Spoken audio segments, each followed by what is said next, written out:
What's up sa inyo mga kaidolo? Ngayong araw guys, for today's video ay samahan niyo po ako sa isa na namang adventure. Guys, biglaan nga pala tong biyahe namin. Relate din ba kayo sa ganitong situation guys? Alam niyo yun, yung hindi niyo masabi or hindi kayo makapag-promise because sobrang busy. As in, hi! At yun na nga guys, pagkaraan ng ilang oras ng biyahe, kailangan muna nating jumingle at kumain. Ang sarap! Ang lamig guys! Ang sarap magkape! Sa kabilang table nga pala guys, nandito pala sila Tom and Jerry. Si Jerry yung umorder sa loob. Si Tom naman guys, nagpapakute-cute sa brother ko. Parang gusto niya makipagkaibigan. Pero, alerto siya. Kasi hindi pa sila close.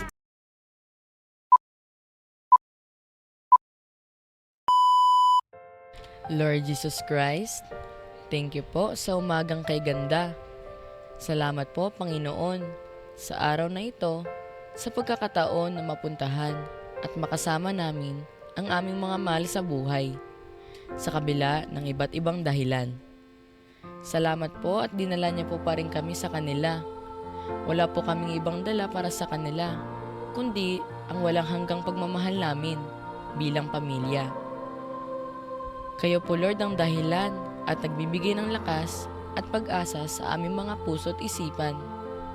Sa inyong pagmamahal at gabay, kami po ay nabubuhay. Salamat po amang nasa langit. Amen. Simpleng buhay lang ang meron kami guys. Life's too short para maubos lang ang oras at panahon sa walang katuturan.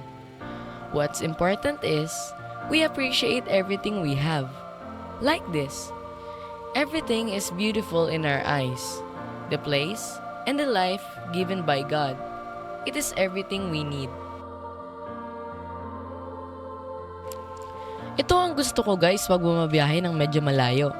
Kasi nare-relax ang katawan at isip ko. Pero hindi tumitigil para mag-isip at magplano. Kasi ang buhay parang sasakyan. Hindi andar pag walang magdadrive. Ganon din sa tao.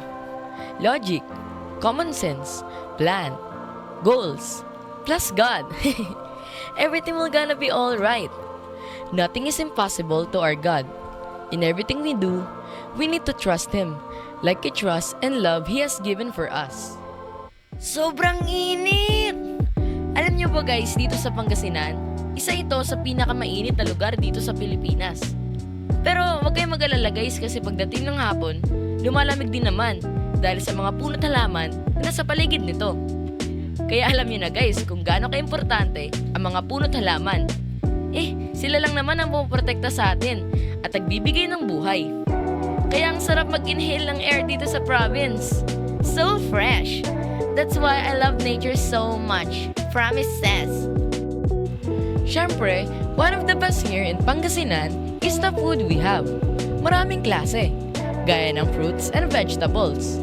Fresh and yummy for my lovely tummy. Take note guys, pag dito sa probinsya, sobrang mura ng prutas. May discount pa pag marami ang binili mo.